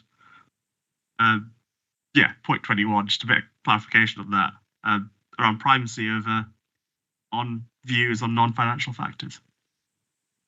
So this is some legal advice that the Scheme Advisory Board got, and essentially it's saying that employer views shouldn't be taken over that of scheme member views. So that was what the legal position set out. It's just to say, I guess, we considered all of the responses as a collective, but obviously the scheme members far outweighed how many employer responses we get. So it didn't really impact on, I guess, the outcome of the survey. But it was just that legal advice does exist. Okay. All right with that? Yeah. Okay. Thank you. Any other questions at the moment? Anybody? No. Okay. If you'd like to move on, then Kat. Thank you. Okay. So it's not, I think, surprising. So when we look at the kind of key takeaway kind of proposed action. Sorry, let me just scroll to so it's kind of paragraph 36 onwards. So I guess from the survey, what we're going to take back is economic factors remain the most important. So we'll look at strengthening reporting to show how the fund's responsible investment approach contributes to this long-term financial performance and risk management. And this is set out clearly in the revised investment strategy, which is kind of elsewhere on the agenda. So just to kind of tee up that. We recognise a strong recognition of climate risk, but there's kind of more division on the scale and pace of action and kind of that net zero achievability. So as part of the review, we'll look at reframing the strategy to focus more clearly on managing risk and improving the fund's resilience to these risks, and look at developing targets that are achievable and focus on that rather than, I guess, kind of hard and fast, reduce your carbon emissions by X percentage. Third kind of key takeaway is that respondents feel there is importance within the broader environmental, social and governance areas. So to date, we've kind of largely focused on managing that climate risk. And I know it's something we had quite a good discussion on at the workshop, that, there's a level of importance raised through question 4, despite less certainty on members' views on the financial material in question 5. So I think this is something that we'll have to work on and evolve how the kind of fund approaches it. But we want to look at setting kind of 3 key themes that directly reflect the members' feedback and that we can kind of progress reporting on. So these are set out in the fund's investment strategy statement, which are elsewhere on the report, but it's probably easier to cover them here. So we have good corporate governance. So governance clearly remains the foundation of long-term value creation. So this underpins how the fund manages broader risks, as weak governance structures can correlate with weaker financial performance and higher unmanaged risks. This was also reflected in the survey responses, obviously with the factors such as investor protections and company management ranked extremely highly. We then have human rights. So the workshop discussion kind of recognised that human rights risk management is relevant to long-term financial and reputational risks. Spoken to LGPS Central, we've kind of joined this alongside labour standards, recognising, labour rights is a fundamental human right. So we can kind of combine that with labour standards, as members also found was important. So we know that poor human rights and labour practices can signal weak management oversight and expose companies to legal, regulatory and supply chain disruption. So propose to embed this clear expectation for Central to continue to engage and specifically report to the fund on these issues. Then we have climate risk and nature protection. So from the engagement responses, we saw that clear distinction between net zero and managing climate risk for the fund. So I think it's quite important that we follow this through on the underlying companies. So we know climate and nature related risk can materially affect financial performance. So companies with strong risk management practices are better equipped to handle physical and transition risks. This includes whether companies are taking into account regulatory and market uncertainty and the impact that might have on their businesses in different scenarios. So we want to integrate nature and biodiversity risks alongside that, reflecting their financial materiality and linked with climate risk and supporting resilience of the fund. So, as I've said, they're included in the response in the investment strategy statement elsewhere on the agenda, and also we'll kind of follow these engagement with central reporting through the RI plan, which is also appended to this report. We'll also continue to address communication. So while it's kind of a low number of members, about 1 in 5 respondents will ensure that their pension benefits are guaranteed regardless of investment performance. That was also a comment we saw that came through some of the free text comments. So we'll continue to kind of reassure members on that point as we go through any scheme member communications.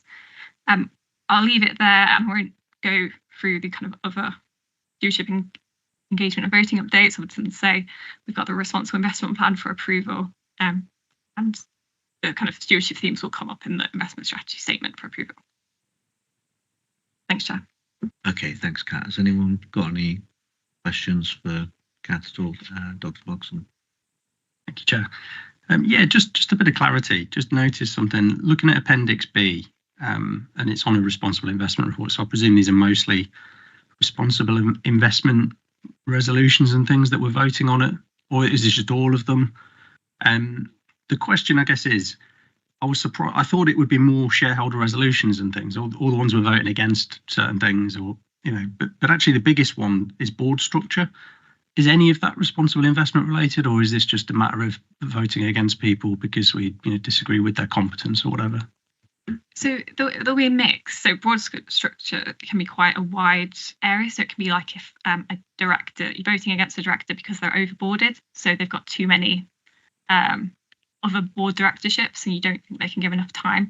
So that's the majority of them. The majority of them, we can definitely kind of give a more of a breakdown at a future meeting. I think might be helpful. Yeah, I just think because we're talking about responsible investment, it would be good to see our voting record as it relates to responsible investment rather than just the whole thing, because it doesn't really tell you a lot then in that respect.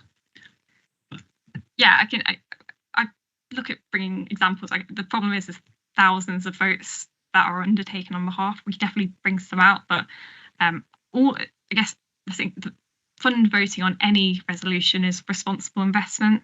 So I know the specific responsible investment like ESG topics, but we'd consider voting on board director against a board director because they're maybe not qualified or don't have enough time.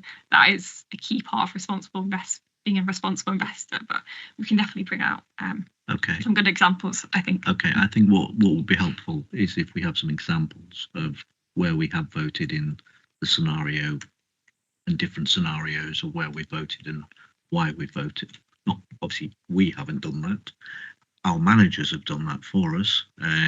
So we need to understand, what was the rationale and what was the outcome, and did it improve performance? Because at the end of the day, that's what it's about, I assume, because the company or the fund or whatever we're in was not performing as well, or there was a risk to it, deteriorating. And so that's why, so we just need to understand that, I think. So some good examples would be helpful, I think. Is there any other points anyone wants to raise at all? No? Okay. Kat, have you finished your presentation? So the recommendation is that we've been asked A, to note the outcome of the Responsible Investment Survey, and B, approve the 2026 Responsible Investment Plan, and C, note the update on responsible investment matters. I'm happy to move the recommendation. Can I have a seconder? Councillor Denny, that's great. Thanks very much. Is that agreed? Agreed. Thank you. Okay, so we're going to move on to item 11, which is the Pension Fund Business Plan and Budget for 2026-27. This is on pages 253 to 284 of the agenda, and Simone is going to run us through this. Thanks very much. And there is a recommendation to approve the business plans, training plan, pension fund budget at the end of this. Thank you. Thank you. So this report presents the various business plans for the pension fund and the budget for 26-27, and they have already been considered by Pensions Board as well. So firstly, you've got the admin business plan, which you've got Appendix A. the main priorities in that business plan are quite similar to previous years. Still the continuation of McLeod implementation and implementation of the National Pensions Dashboard Programme as well, kind of two of the key actions from that one. Appendix B, you've got the investment business plan, and again you've got 4 main areas as in previous years. So you've got policies, asset allocation, fund valuation and reporting. The main change, I think, in this element of the business plan, though, is to reflect the changing relationships with Central and their decision making process and role from April under Fit for the Future. So we have reflected that in that business plan. We've then also introduced a governance business plan at Appendix C, and that again brings together some of those recommendations from Fit for the Future. And it also includes a training plan as well. And just to know, you've heard some of this already this morning, but the Fit for the Future regulations are still going through Parliament, and we are aware of a number of amendments that have been passed as well. So we don't know exactly what that might mean for timescales, but there could be a delay in the bill receiving royal assent. Again, we don't know this for sure, but that could impact on some of the timescales that we're currently working to for some of those implementation of some of those requirements. So, for instance, that you'll see in the business plan that we do have to appoint that independent person and the senior LGPS officer by end of September, but we are reliant on those regulations before we can kind of really crack on with doing that. Then section 8 of the report, you've got the proposed budget for the pension fund for next year, and just a reminder that that is independent from the council's general fund budget. You've got a summary of the budget at paragraph 18. It also shows an update of the current year budget and then takes you through to 27-28. You'll see there's some additional staffing costs in that budget, which is primarily to deal with some of those increased workload requirements from McLeod. You've got quite a bit of detail on the various budget headings through the report. What I did also want to flag at this point, though, is the LGPS central budget that you can see in that table, and just some ongoing uncertainties around that. So that budget hasn't been approved yet for next year, again because of Fit for the Future and some of those kind of legal requirements which we're still going through. At this point, we have put an estimate in based on some of the draft proposals that we've seen from Central to date, and shareholders are due to meet to consider that it's Monday next week. That will also involve the cost sharing agreement as well between pool members, which will also have to change because of the expansion of the pool. So as I said, we've included an estimate so far, but that is subject to change pending that approval, hopefully next week. If that changes significantly, I think will update board and potentially bring a revised budget through to board and committee at some point early next year. What I'm then just going to do is pause, and we do have David, I think, from Central online, that's just going to give you a little bit more information on the Central budget and some of their kind of wider plans for next year. And I think that may be the source of some of the questions. So if I pause there and bring David in, that might also help the committee. Thank you. David, if you'd like to start, please. Thank you, Chair. Good morning, everybody. For those of you whom I haven't met before, I'm David Kane. I'm the Chief Finance Officer at LGPS Central.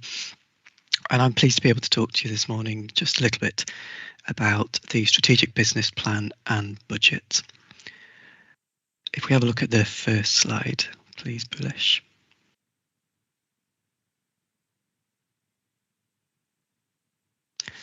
On the first slide here, we show the strategic framework around which all of the planned activity of the company into next year and beyond is structured.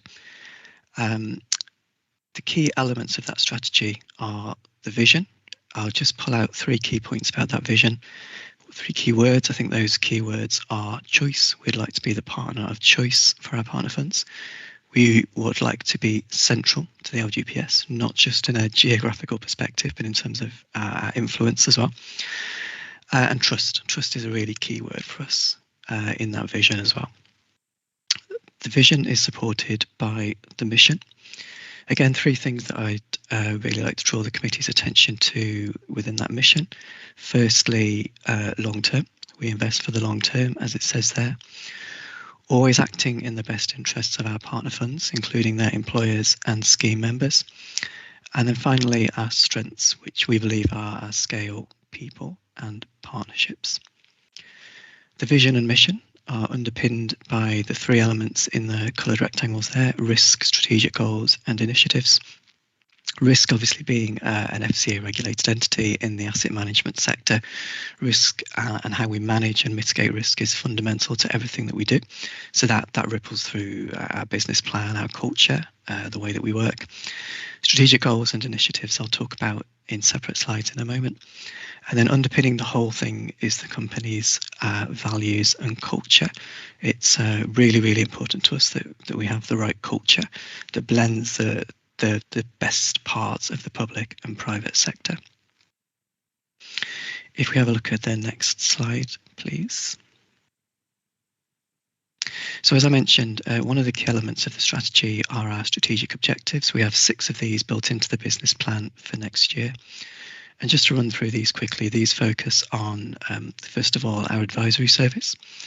Secondly, our ability to deliver strong risk-adjusted investment returns over the long term. Thirdly, we have a very strong focus on cost efficiency and transparency.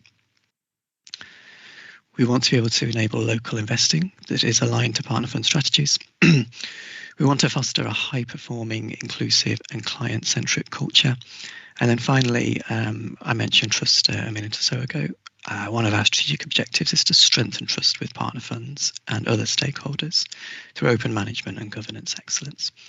So those will be the 6 objectives against which we will be measuring our performance over the course of the next year. And in turn, those are supported by 4 key strategic initiatives, which are centred around people, technology, strategic partnerships, and policy and regulation. If we turn to the next slide then, and start thinking about how we've gone about preparing our recommended budget for 26-27. This business plan and budget have been through a robust internal review process, first of all, before being issued to the partner funds in January 26, and the business plan was subsequently updated to reflect the feedback that we received from partner funds through that process. We prepared this budget from the ground up, and one of the key elements of that has been reflecting our new target operating model, which was developed in response to the external review that we've undertaken during 25-26, noting that the work on that is still ongoing and there's still some finalisation of certain elements to do. And I note as well that the budget plans have all been scrutinised and ensured that they're linked to the strategic objectives and strategic initiatives that I mentioned a second ago. On the next slide, I talk a little bit more about the 26-27 budget itself. And there is, of course, a really significant increase in the responsibilities that have been placed upon the company as a result of the legislative changes introduced by government and that are going through the governance processes at this point in time. That includes some new services in terms of investment advisory services and the total fund management function. It includes the new service areas around local investment. It reflects the transition of all partner funds assets to the company's management. And importantly, it includes the fact that the company will be moving to an enhanced firm in the eyes of the FCA, which drives additional requirements around documentation, tracking, control mechanisms, the scope of the senior managers regime, and a general increase in regulatory risk. And I do know that what we were talking about here is the minimum standards that are set out in those legislative changes. We've done a lot of work during 25-26 already to prepare ourselves for Fit for the Future, including making a number of key appointments and procuring some key suppliers and systems, etc., alongside some accelerated transition of assets during the year so far. The budget for next year includes the investment in these new and expanded services, as well as the company's infrastructure to support them, as well as a little bit of ongoing programme costs that continues into 26-27. The estimated amount payable by Leicestershire is in a range up to £3.7 million, subject to approval of the budget at the company's general meeting next week, and to finalisation of the cost-sharing agreement, which is also underway at the moment. The next slide just notes In terms of the costs that the company has incurred in preparing itself for Fit for the Future, there are two elements to this. Some of it has been preparing for the new responsibilities that I've talked about, the new service areas, the accelerated transition of assets, and some has been the pool expansion, welcoming the 7 incoming partner funds that will join us from April. And those costs will be shared between both the existing and the incoming partner funds, with the incoming partner funds picking up their share of the costs that relate to onboarding them. On the next slide, we talk a little bit about efficiencies. I'm pleased to note that we've been able to reflect that growth in AUM and services without seeing a proportional increase in the budget for 26-27, and this reflects well on the scalability of the company's structures and processes and systems. One of the key elements of our strategy, which is still in progress, is a review of our technology strategy.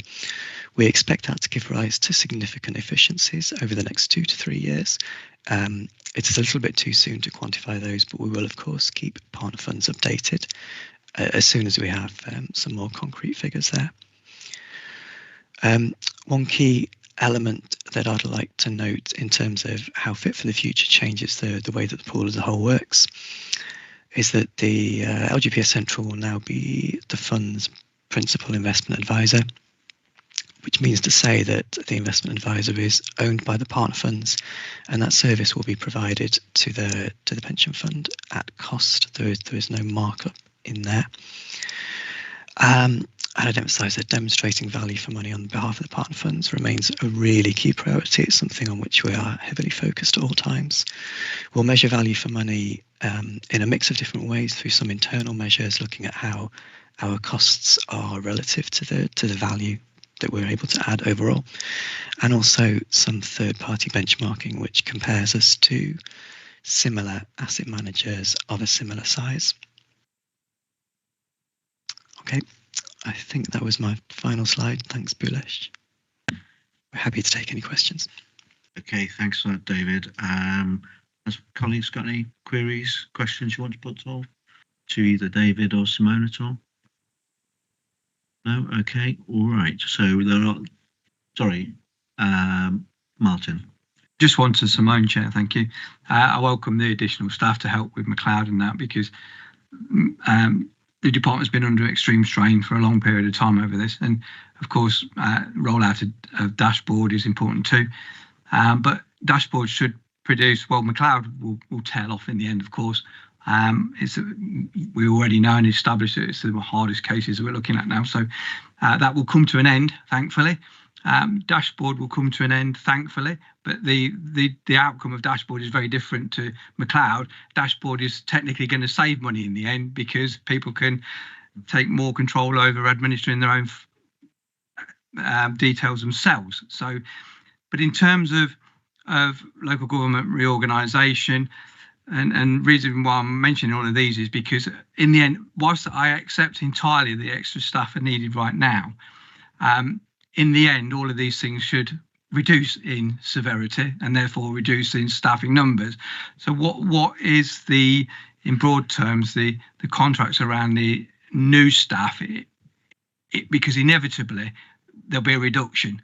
I don't see it in probably the short term at all, but definitely in the end. So what is the, we will be overweight in staff in the end if all these things come to fruition. Okay, just to clarify, you mean the administrating authority staff, not the LGPS Central. Okay. Simone, is this one for you? Or does Ian want to? I'll start it off and then Ian might want to add to it. So the additional staff have been taken on largely, I think, on permanent contracts just because of the length of time that we will need them, as you've said, McLeod and the dashboard, whilst they will at some point come to an end, that is still some time away. And there's also some other change, I think, like the access and fairness regulation changes, for instance, are also increasing admin costs. At the point, we will continually take stock of the impact of those changes, and if there is a time where we do think we can start to become more efficient, then we'll have to review the structure at that point. I think we are also managing with some kind of overtime and apprenticeships as well. So there's an opportunity to review that in the future. In terms of LGR, and we did bring a report on LGR a few meetings ago. It might be worth us updating that once we've kind of got that decision, hopefully before the summer recess. But I think all of the options that are under consideration for LGR won't have a significant impact on the administration of the fund, because we have still got the same number of employees. That the employer base might slightly change, but the actual kind of employees shouldn't change. But Ian, is anything to add, or I covered that? Yeah, Ian. If I may. Yeah, thanks. On dashboards particularly, I think it will not necessarily reduce. I think dashboards are going to generate more ongoing liaison with scheme members, if I'm honest, because I think it'll generate more people linking back to benefits that they've lost, more people then wanting to transfer benefits as well. So I don't actually think dashboards is going to reduce the administration, if I'm honest. I actually think it's going to, over time, increase it further. That said, efficiencies, completely agree with you. We've got to be sensible. We can't just have too many staff. Of course we couldn't. But I also look at staff in terms of the longer planning as well, around succession planning. It takes now probably about 4 or 5 years to get somebody up to a position where they can do most of the tasks, and that's quite a long time in terms of the complexity and the training we're putting in. So I think certainly in the short term it's not going to reduce. I don't think so. I think things like LGR, as Simone has already mentioned, is going to throw in additional work. Again, it won't be forever, but it will be some more. It doesn't ever seem as though we get to a point where it reduces, though. There's always seems to be something else that's coming our way, and that's the truth of it. And I'm not just saying that. I'm being trying to be completely open and honest, but we do review it, and I do obviously balance it against the cost per member as well. So we look at cost per member, and I always try and make sure that we're still in a reasonable position around that in terms of scheme membership and cost, and we are still tracking. So whilst we are getting more members in terms of staff, an additional 1.5, we're also getting still more scheme members. So our cost per member head isn't increasing that much. It's still staying fairly level. So we're kind of growing as I would expect us to, if I'm honest. But I do take your point completely, and I will continue to look at the numbers we need. And I'd never want us to get to a position where we're overstaffed, but we are still really busy, and I can see it continuing quite for a while yet, to be honest. Is that all right? Yeah, Martin. I really just want to come back on Simone, where she said about be more efficient. I think you're extremely efficient. I think you get a lot done with very few people. So I just wanted to make that point. Thank you, Simone. Okay, thanks for that, Martin. Okay, so has anyone else got any points, queries? No. Anything else from officers? No. Okay. Thank you, David, for your presentation. We're going to move to the recommendation. So the recommendation is committee's been asked to approve the business plans, training plan and pension fund budget for 26-27. I'm happy to move the recommendation. Can I have a seconder, please? Dr. Bloxham, thank you. Is that agreed? That's agreed. Okay, that's approved. Thanks very much. So we're going to move on to item 12, which is the final substantive item, which is the pension fund policy report. Is pages 285 to 394. And this is Ian is going to be introducing this report. So over to you. And then there's a couple of recommendations which we're being asked to approve at the end of this. Thank you very much. Thank you, Chair. This is the report that we bring annually to committee. We review policies and bring them through as a review annually. The table lays out the ones we've made changes to this year. I wasn't going to go through them literally line by line, but the information is available. I think the only two I just wanted to sort of particularly highlight within the changes are the training strategy and the conflicts of interest, which are Appendix C and D. They are kind of draft and they reflect our current understanding of the regulations around the changes from the pensions bill. So there may be some further changes within those, but it's a sort of a fairly standard report. It shows the policies that are there. It shows that we've kind of gone through due diligence and governance arrangements around them all, and considered any changes. And I wasn't really going to say any more, but welcome any questions. Okay, has anyone got any questions for Ian at all? No? Okay, so we're going to move then to the recommendation. The committee's been asked to A, approve the fund's revised policies and strategies set out in appendices A to C attached to the report, and B, approve the Director of Corporate Resources to make any necessary revisions to training strategy Appendix C and conflict of interest policy Appendix D to ensure that it remains up to date and relevant, provided these do not constitute material changes. Proposed recommendation, is everyone in have a seconder? Sorry, Roy. Everyone in agreement? Agreed. Thank you very much. So thank you for that, Ian. And so date and time of next meeting is, note the date of the next meeting is 3rd of July 2026 at 10 AM. Item 14, any other items which are decided as urgent, as said previously, there aren't any. So we now come to item 15, which is exclusion of press and public, and I move the public be excluded during consideration of remaining items in accordance with section 100A4 Local Government Act 1972 exempt information. Is that agreed?